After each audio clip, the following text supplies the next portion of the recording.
Trigonometric identities. Recall the unit circle has a center 0, 0 and radius 1 and can be represented by the equation x squared plus y squared equals 1. We later on went on to say that the cosine of theta is equal to the x coordinate on the unit circle, and likewise the y coordinate is equal to sine of theta. Will give us the height. If we take that equation, x squared plus y squared equals 1, and we substitute cosine theta for x and sine theta for y, we get a trig identity. Now, something to remember, sine squared times sine squared can be written this way, but usually in trigonometry, it's written as sine squared theta. So that right there, cosine squared theta plus sine squared theta equals 1, is true for any value of theta. And I recommend you try it. Try something with a calculator and then try something with a, either 30, 45, or 60 degree angle. A trigonometric equation that is true for all values of the variable for which both sides of the equations are defined is called a trigonometric identity. Example, use the values sine theta equals 4/5 and that theta is between pi divided by 2 and pi in order to find all 6 trig identities. So first we're going to use cosine squared theta plus sine squared theta equals 1, and I can substitute, since we know that sine is 4/5, I'm going to keep cosine squared theta. Now remember, sine squared theta is the same as sine theta and the entirety of that being squared.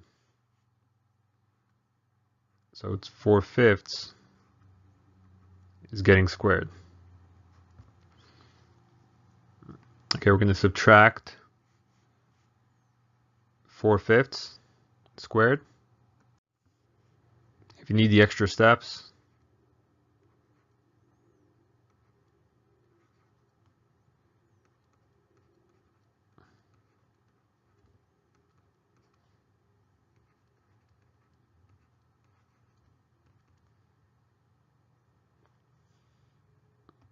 so we will subtract 16/25 from each side. 25 over 25 minus 16 over 25 gives us 9/25.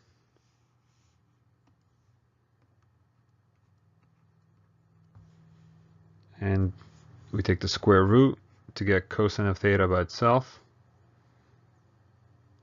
And that gives us that cosine of theta is positive and negative square root of 9, which is 3/5. All right, now it can't be both of those because we have a very specific restriction. So since we are in the second quadrant,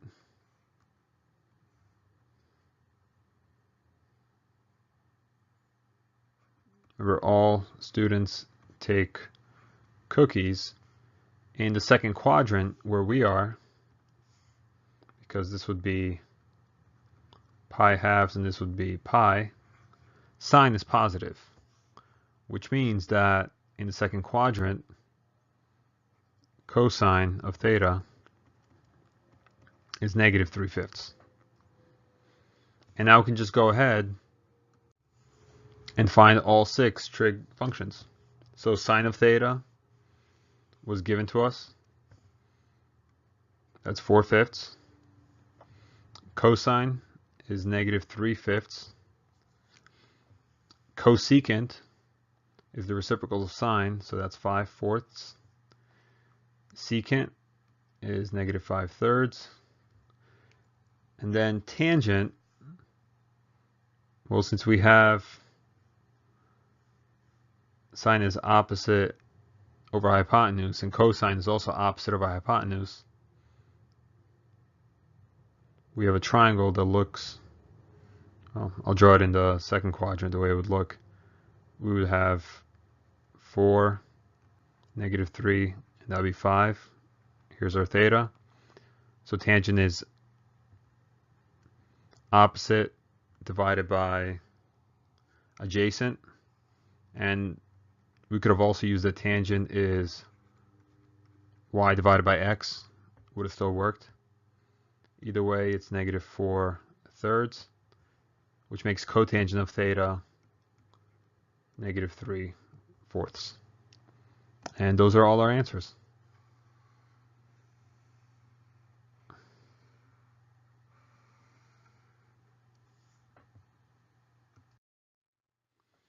Here are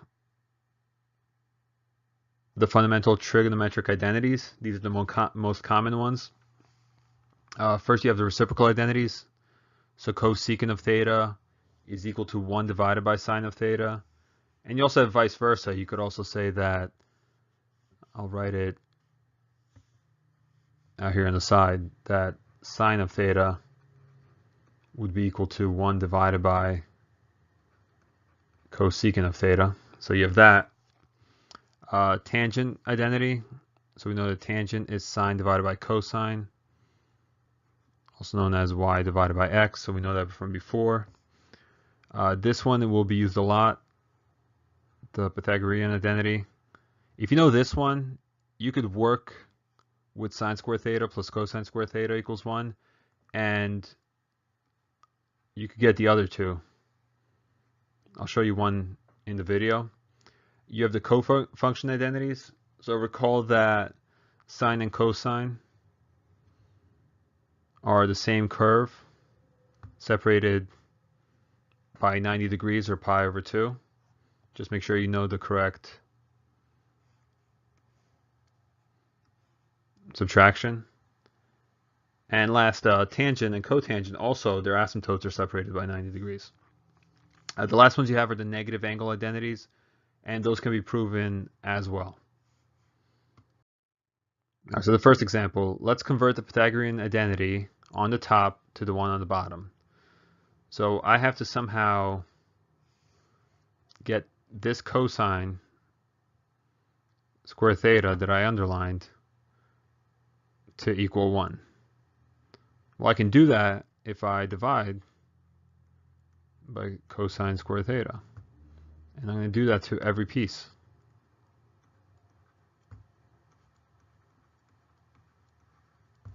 So cosine square theta divided by cosine square theta, that gives me 1.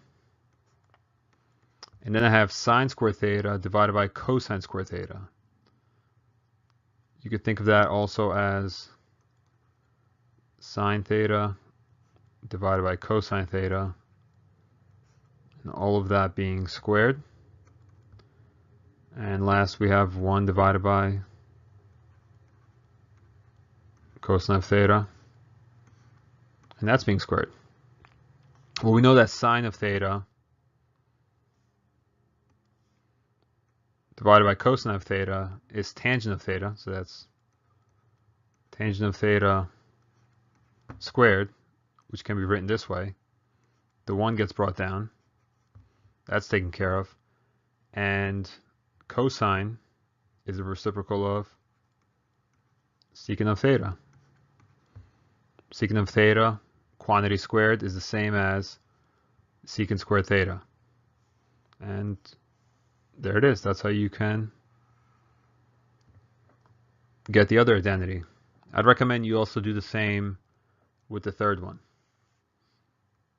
Next example, verify the negative angle identity with a few examples. So sine of negative theta is equal to negative sine of theta. Let's say theta is 30 degrees. So if theta is 30 degrees, or if we use pi over 6, just go ahead and substitute that.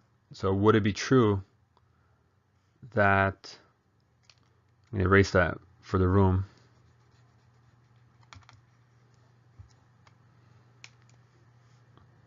So if I have sine of negative pi over 6, is that equal to negative sine of pi over 6?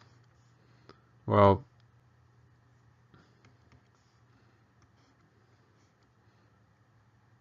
if sine is down here,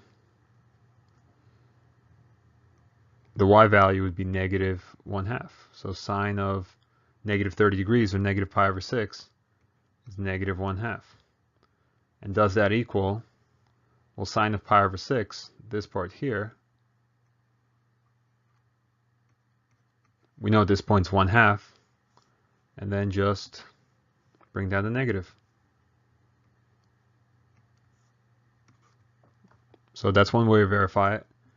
You can try something with the calculator, try something in a different quadrant. But also, if you think about it, where sine is positive in the first quadrant and the second quadrant, and it's negative in the third and fourth quadrant, because it's related to the, because remember, sine of theta is the y coordinate on the unit circle. So y coordinate's positive above the x-axis and negative below the x-axis. So what we're saying in this identity is that if you take sine of the opposite of an angle, like in this case it was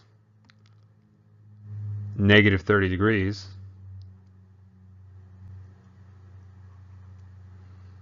it would be the same as taking the sine of the positive angle and then just multiplying it by negative. Because as you could see,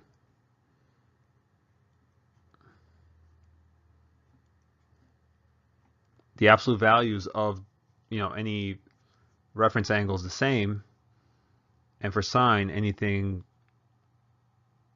above the x-axis is positive and below is negative. Here are guidelines for verifying trig functions. Just read that on your own. I want to show you an example. So verify this trig identity, that cosecant squared theta multiplied by 1 minus sine squared theta, close parenthesis, equals cotangent of square theta. Usually what we do is we start with the left side and we try to make it look like the right side. I see over here that the 1 minus sine squared theta, it looks similar to the Pythagorean identity, except it's 1 minus sine of theta. So if I subtract sine of theta, sine squared theta, excuse me, from each side, I get that cosine squared theta is equal to 1 minus sine squared theta. So I could take this and substitute it for everything in parentheses. So therefore we have cosecant squared theta multiplied by cosine squared theta. Cosecant is the reciprocal of sine squared theta. I'm going to multiply that by cosine squared theta, which is going to give us cosine squared theta divided by sine squared theta. Now sine divided by cosine is tangent. Cosine divided by sine is cotangent. But since it's being squared, this step is not necessary here. But if you think of it that way, everything that's in parentheses here is the same as cotangent of theta. So that gives us cotangent square theta. There it is. We verified it. I have more words of advice here. Just read that on your own. And I want to show you an example how to simplify a trigonometric expression.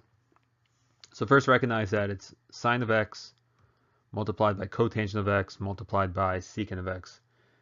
And usually if you just change everything to sine and cosine, because tangent and cotangent can be converted to sine and cosine, this becomes a lot easier. So sine of x, I'll write it as a fraction. Cotangent of x is cosine of x divided by sine of x.